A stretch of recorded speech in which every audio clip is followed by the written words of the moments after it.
Bonjour, aujourd'hui on va continuer nos expériences et je vais essayer aussi en même temps de répondre à certaines questions que j'ai lues dans le commentaire et auxquelles je n'ai pas encore répondu, mais je vous répondrai directement là dans cette vidéo. Donc, alors, on a dit que tous les médiums, tous les lions qu'on va utiliser là, ça tourne autour des mêmes ingrédients.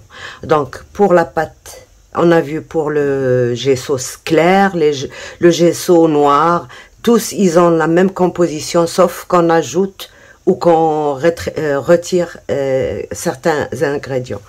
Donc, pour la pâte de structure, ou alors la pâte pour faire les reliefs, donc c'est la même chose. Là j'ai mélangé moitié farine et talc, donc je fais à peu près 1,5 cuillère. Je vous dis 1,5 cuillère tout simplement pour que vous sachiez à peu près la quantité qu'on va faire. Sinon, moi, en général, je fais ça à vue d'œil. De toute manière, à la longue, vous allez apprendre que votre pâte, elle est trop liquide, donc il faut rajouter encore plus de poudre. Si elle est trop épaisse, il faut ajouter plus de colle. Donc, c'est comme ça Donc là, j'ai à peu près 1,5 cuillère de talc et de maïzena et de fécule de maïs mélangés. D'accord? Voilà. Essayez de ne pas avoir de grumeaux. Et je vais rajouter 1 cuillère de...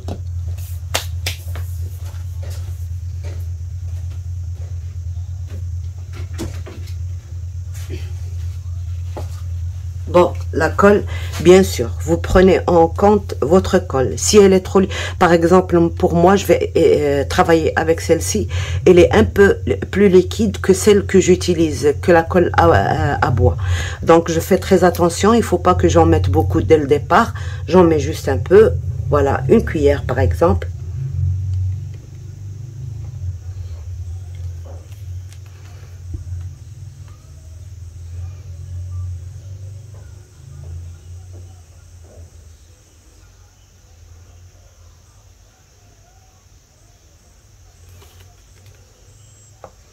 Voilà, 1 cuillère, et je mélange, et si j'ai besoin, je rajoute. Voilà.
Donc pour moi, elle est bien épaisse et c'est ce que je veux parce que je vais rajouter un peu je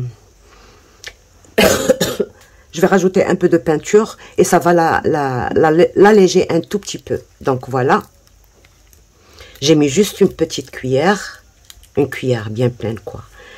Et voilà, voilà ce que j'obtiens. Vous voyez, c'est une pâte qui ne tombe pas, et c'est ce que je veux, d'accord? Elle ne tombe pas de ma cuillère, et c'est ce que je veux, d'accord? Alors, c'est pour ça qu'il faut y aller doucement, et rajouter, on peut rajouter, mais on peut pas retirer, sinon on va rajouter du talc qu'on devrait rajouter. Donc, rajoute de la peinture blanche. Oui.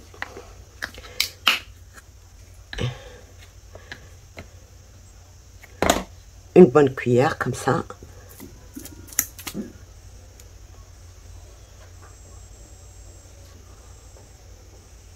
Une bonne cuillère, d'accord?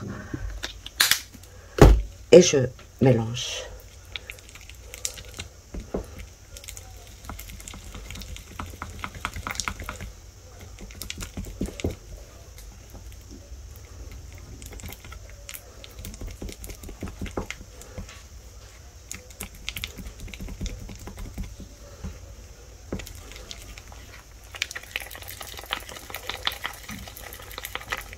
Il faut bien racler tous les coins.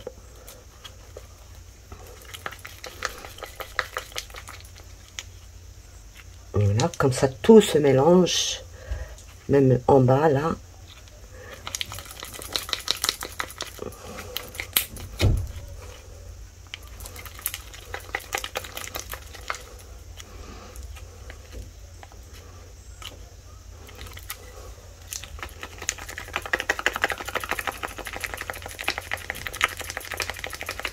Aucun grumeau et c'est très bien.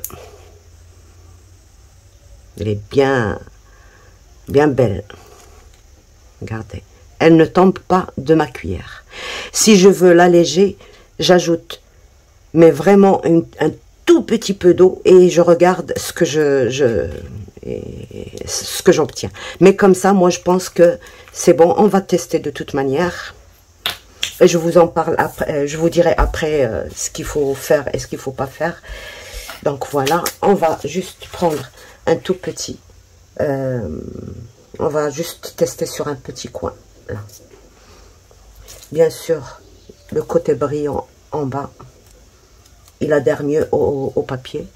Et moi, je préfère toujours faire avec des cartes comme ça. Je préfère Donc, je prends un petit peu comme ça.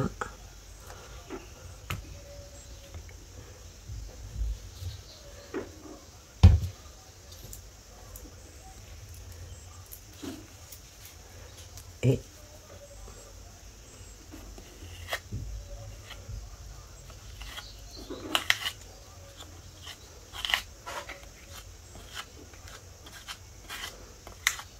ça adhère tellement bien comme ça. Quand elle est épaisse, on peut mettre une couche fine ou une couche épaisse, c'est comme on veut.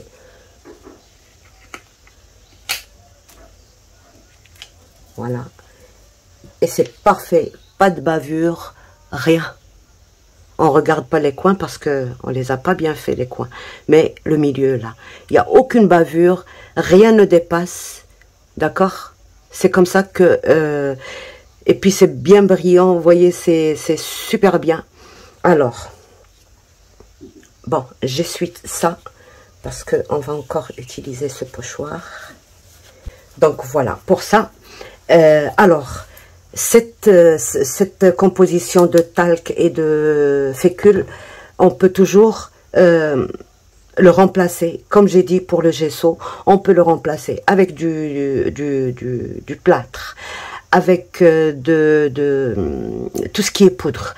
Si on a vraiment rien, on prend une craie pour écrire sur un tableau et on le râpe et bien sûr on passe avec une molette et on obtient une poudre qui va nous faire exactement le même travail. Donc il y a plein de choses. Par contre, moi, je suis réticente sur ces produits, ces autres produits, par exemple, comme le plâtre, la craie. C'est pas très solide.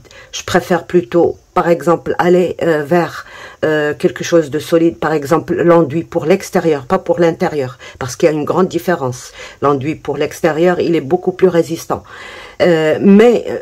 Tout ça, c'est si on le fait que pour le papier, il n'y a pas vraiment de truc. Mais par exemple, pour faire un mur, décorer un mur avec des pochoirs et tout ça, on a besoin vraiment de matière costaud et solide. Alors, à ça, On peut encore ajouter un tout petit peu de vernis, par exemple. Bon, je vais mettre ça au soleil, comme ça sèche vite, parce que j'aime pas utiliser le heat gun. Voilà, sur ça.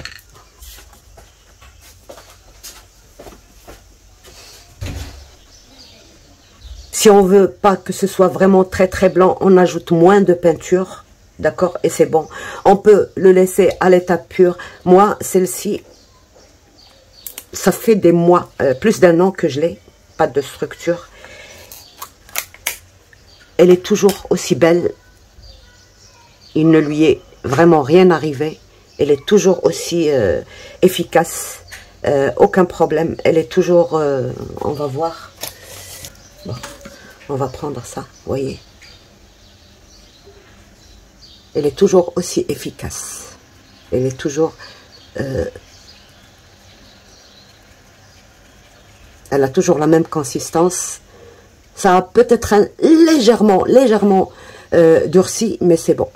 Si jamais vous trouvez qu'elle a durci avec le temps, bien sûr, si elle est mal fermée et tout, il suffit de rajouter une petite goutte d'eau. Vraiment, une toute petite goutte, parce qu'il ne faut pas, quand elle est comme ça déjà, si on ajoute beaucoup d'eau, elle devient liquide trop facilement. Donc voilà. Donc ici, pour celle-ci, moi, j'avais mis légèrement moins de peinture blanche. Vous pouvez, au lieu de mettre la peinture blanche, mettre la peinture que vous voulez, que vous voudrez utiliser. J'en ai une avec du doré, j'en ai une... C'est-à-dire que la même, au lieu d'ajouter le blanc, j'ajoute plutôt une couleur. Et dans des pots comme ça, hermétiques, et il ne lui arrive absolument rien au fil des mois. Si vous n'avez pas très confiance en votre pot, par exemple, moi, celui-là, j'ai pas très confiance. Il n'est pas très hermétique. Celui-là, oui. Vous savez, cela, c'est la pâte à modeler pour enfants. Écoutez, des fois, pour avoir ces pots-là, j'achète la pâte à modeler. Ça me coûte moins cher que d'acheter les pots tout seul. Donc, j'achète la pâte à modeler pour enfants et je vide et j'utilise. Je vide, je donne à mon petit-fils pour jouer et j'utilise moi les trucs comme ça. Donc voilà, ça c'est très hermétique. Par contre, ça c'est pas hermétique. Donc le seul truc, je vais mettre du film alimentaire, d'accord, du film alimentaire comme ceci, et je ferme mon petit plus le couvercle. Donc voilà pour ça. Si vous voulez qu'elle soit encore plus brillante, vous ajoutez un tout petit peu, par exemple une demi-cuillère de vernis que je vous ai montré pour le vernis, c'est-à-dire du vernis à base d'eau qui se mélange avec de l'eau et non avec de l'essence ou du diluant. Donc c'est pas grave s'il est liquide ou solide, de toute manière ça ne rendra pas ça beaucoup moins épais que ça. Donc voilà. Et vous pouvez ajouter des paillettes, des poudres, tout ce que vous voulez, c'est à vous. Mais moi je préfère la laisser comme ça, et quand j'en ai besoin, je rajoute ce que je veux rajouter, quoi. Donc voilà pour celle-ci. On va essayer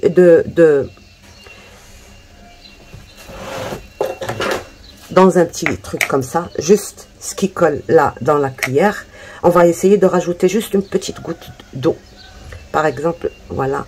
Alors l'eau, moi ce que je vous conseille, c'est toujours de l'eau distillée ou de l'eau qui a bouilli déjà, c'est-à-dire qu'on a fait bouillir.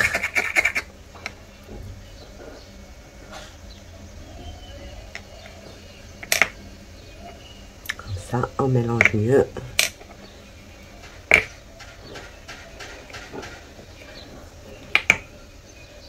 L'eau, et je vous conseille aussi que si vous voulez vraiment ajouter de l'eau, n'ajoutez pas sur toute la quantité.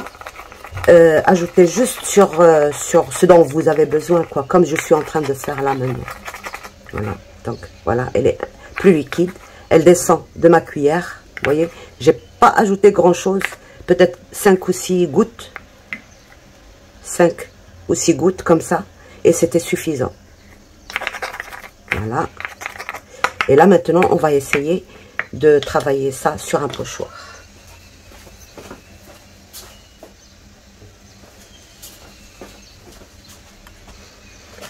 Alors, le côté brillant en bas. Et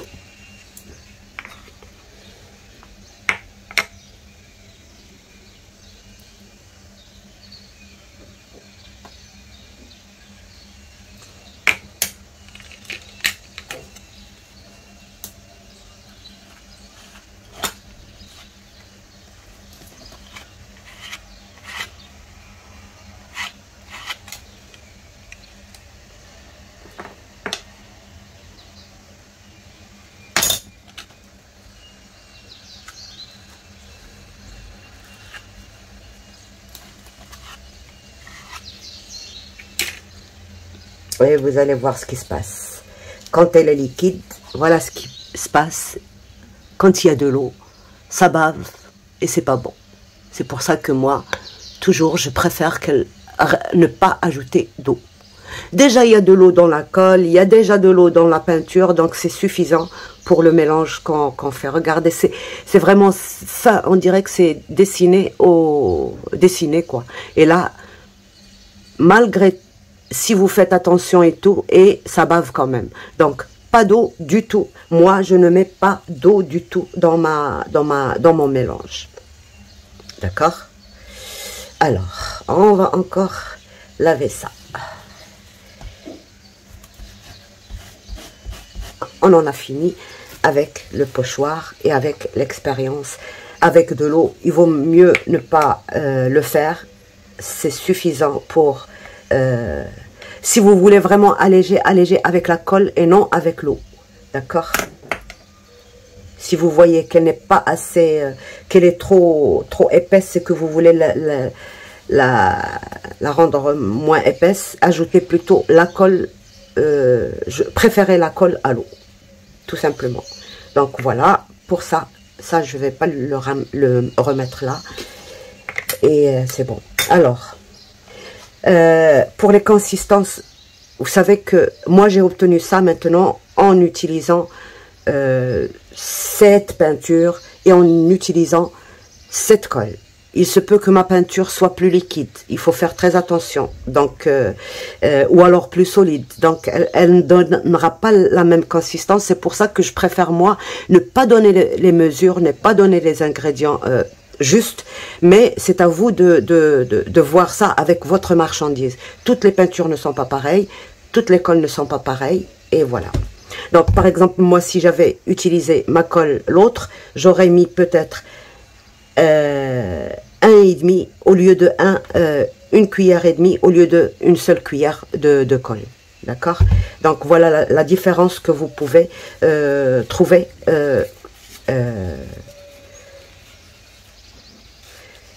entre les trucs. Donc, alors j'espère avoir répondu en même temps à une question qui m'a été posée. Est-ce qu'on peut mettre le gesso dans un pot et le garder pour combien de temps? On peut le garder pour 1 an, je le sais, mais plus de ça, je ne sais pas, parce que je n'ai pas... 1 an, oui, j'ai l'expérience, je peux vous confirmer, mais plus d'1 an, je ne sais pas. Peut-être que oui, de toute manière. Alors, si on ne met pas de l'eau, oui, je vous garantis que ça peut rester. Mais si vous mettez de l'eau, tout dépendra de l'eau que vous mettez et tout dépendra aussi de la peinture que vous avez utilisée. S'il y a beaucoup d'eau, choisissez toujours une épaisse. Donc, comme ça craint rien, ça restera impeccable pendant un bon moment, très très longtemps. D'accord? Voilà.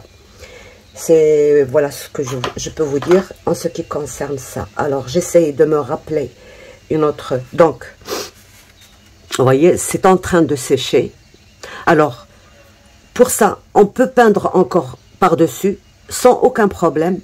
Mais si vous mettez le vernis, ça devient un peu plus compliqué. Ça tient peut-être... Il faut juste ne pas en mettre beaucoup. Mais je pense que comme ça, mat, c'est très très bien. C'est légèrement satiné, c'est très bien. Mais ça va devenir mat. au séchage. Donc voilà. Donc voilà. Je pense que à Action, vous avez le produit là. Alors, ici, nous, on a ça. C'est un enduit. C'est un premier choix. C'est un enduit pour les extérieurs. Il n'est pas liquide, il est pas en pâte. Ça aussi, je peux l'utiliser comme pâte de structure. D'accord. On va voir comment il est déjà. Vous voyez, c'est une pâte bien blanche et elle est très consistante. Vous voyez, ça aussi, je peux l'utiliser pour faire mes pochoirs. D'accord. Voilà. Pas pour l'intérieur, pour l'extérieur. Je précise.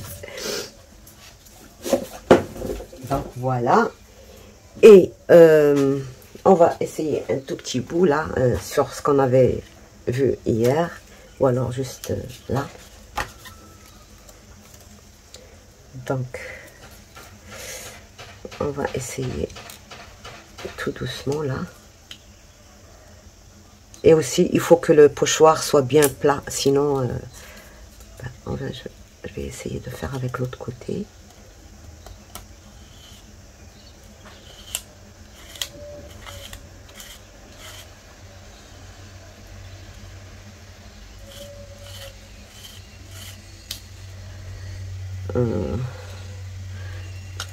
Ça a bavé un peu, mais c'est parce que j'ai mal tenu le truc. Mais sinon, ça fait un joli effet aussi, et on peut l'utiliser, quoi. Donc, j'ai pas bien tenu, j'avais peur de toucher ça, je voulais pas toucher ça, je voulais laisser, et finalement, ça n'a pas marché. Mais on va le faire marcher sur autre chose.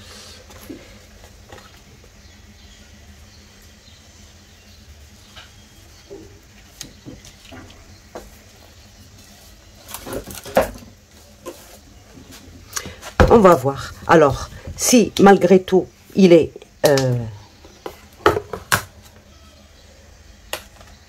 trop liquide, ben, qu'est-ce qu'on fait? Je vous pose la question.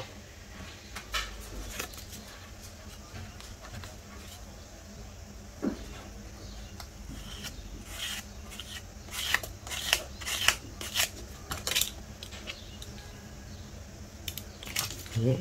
Ça marche très bien, il suffit juste de bien prendre son pochoir. Alors, si vous trouvez que ça déborde, on prend un tout petit peu et on rajoute légèrement un tout petit peu de talc. Tout simplement, d'accord? Et ça fera l'affaire, il n'y a aucun souci.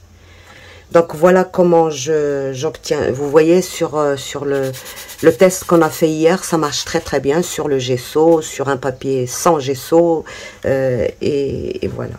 Donc, c'est comme ça que j'utilise les matières.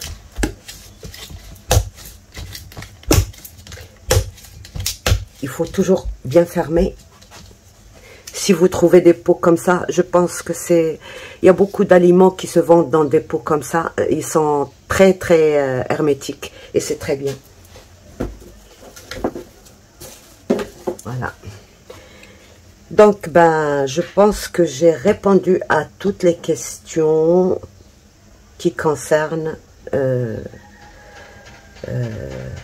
ça. Donc, la prochaine vidéo, ça y est, on a fini avec les produits. On va ah oui, j'ai encore d'autres idées pour des produits.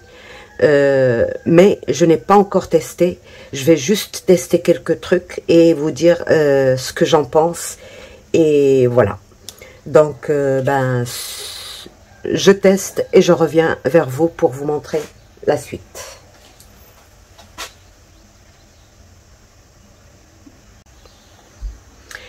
Avant que j'oublie, alors le produit que je vous ai montré hier, qui sert à mélanger avec les peintures murales pour laisser une agréable odeur pendant des mois dans la maison. Alors, j'ai cherché un petit peu, Je n'ai pas encore trouvé sur Google. Peut-être que ça existe, je vais encore chercher. Mais en attendant, pas de problème, on a les huiles essentielles.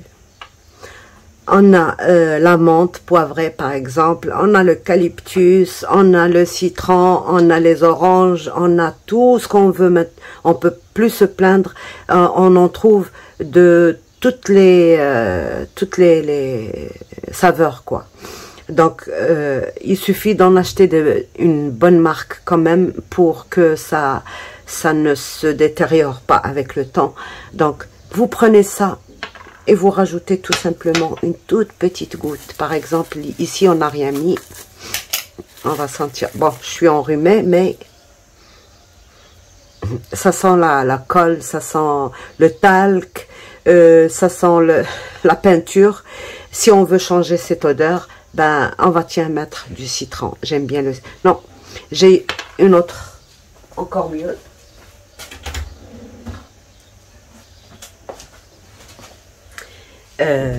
J'ai la rose, d'accord. Je vais mettre juste vraiment une petite goutte.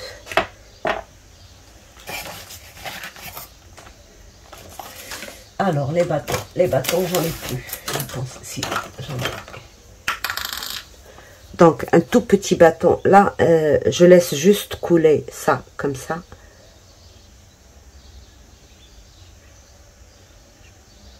Une petite goutte.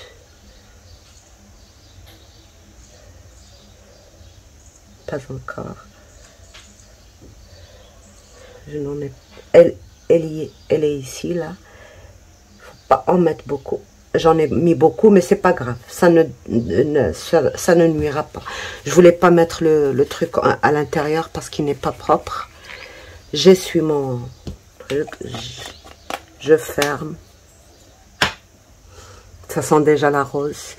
Et je mélange tout simplement. Voilà. Et honnêtement, je vais vous dire si ça sent la rose ou pas.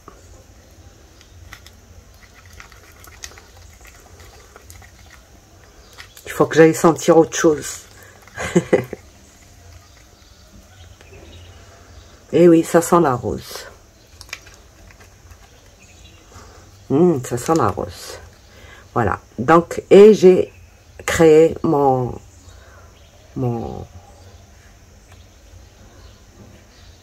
ma senteur. J'aurai beaucoup de plaisir à utiliser ça tout en sentant une bonne odeur. Et c'est comme ça qu'il faut trouver vos alternatives, quoi. Donc voilà. Je remets mon plastique, il va me garder mon odeur à l'intérieur et il va me permettre d'hermétiser ma boîte en laquelle j'ai pas très confiance. Voilà. Donc, je voulais rajouter ça au tuto pour ne pas oublier. Et maintenant, je fais ma deuxième expérience. Donc, je vous montre les résultats déjà. Bon, l'enduit, j'aime pas vraiment. Quoique ça a fait l'affaire, mais j'aime pas vraiment. Je préfère quand même la première, c'est-à-dire notre recette qu'on a fait, la première. Elle est bien lisse, vous voyez. C'est très très lisse et c'est vraiment... on peut pas faire mieux, même avec le produit spécialement fait pour ça. Donc voilà, je pense qu'on va se suffire de tout ça, tout simplement parce que j'ai découvert plein de choses. Donc je peux pas seulement compléter ma vidéo, mais faire une vidéo spécialement pour la peinture. J'ai découvert des trucs incroyables et alors la prochaine vidéo, ça va être... Préparez-vous. Donc, sur ce, je vous laisse. Au revoir et à bientôt. Bye bye.